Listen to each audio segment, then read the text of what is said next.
at school, I've chosen to read a book today called The Squirrels Who Squabbled. My children in year 1 heard this story on World Book Day and they absolutely loved it. So I had to share it with the whole school. So here we go.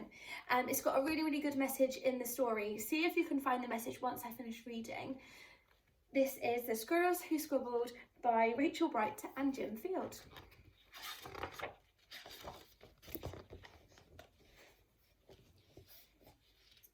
In a towering forest where summer had been, the cool air bit fresh and the mosses grew green. As autumn edged in and the sky raged red, the sleepiest creatures got ready for bed.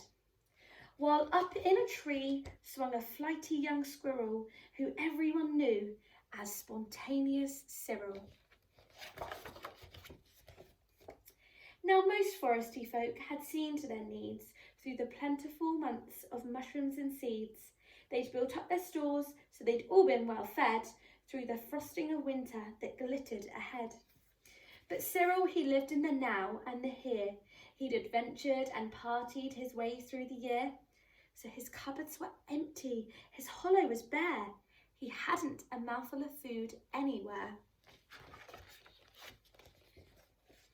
But wait, what was that? Over there, take a look. A single lone pine cone wedged in a nook. He squealed with delight, and for very good reason. For inside were the very last nuts of the season. But Cyril wasn't alone. There were more hungry eyes. Yes, plan ahead Bruce had his eyes on the prize. Though he'd gathered a mountain of bounty hard fought, Bruce was convinced he was one pine cone short. I simply must have it, he wistfully cried, as he dreamt of the fresh juicy pine nuts inside. So as Cyril set off on his way to the ground, Bruce, he was also last pine cone bound. They sprinted and scurried with no time to gamble. They scratched at the bark with their scampering scramble.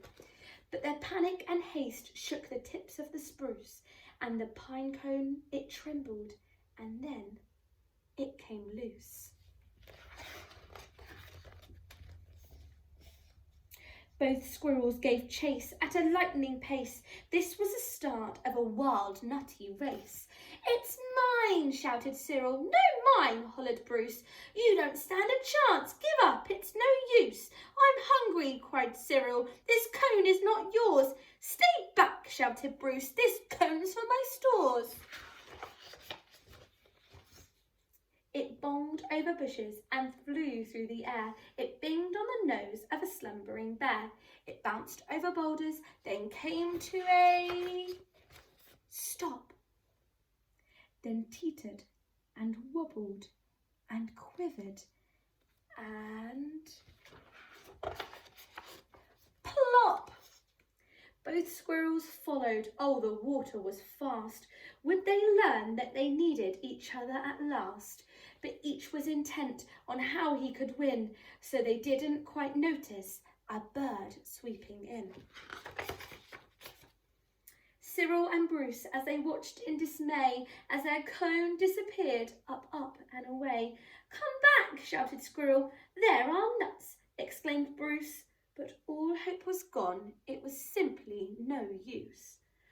And meanwhile they drifted right up to the ledge. Greed, it was drifting them over the edge. Cyril and Bruce, they had taken a fall. They were paying the price for wanting it all. They'd squandered their chances to team up and share. Would their nutty young hopes simply end in despair? Bruised and bedraggled, they swept past dry land. Cyril grabbed a branch with a trembling hand.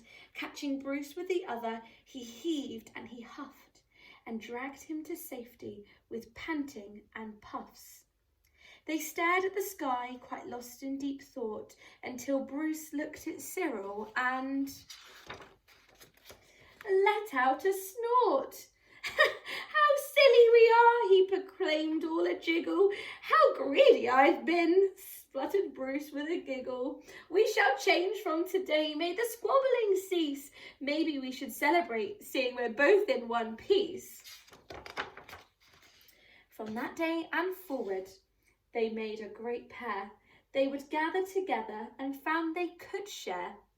Yes, Cyril and Bruce, they knew in the end, the best thing to share is a laugh with your friend.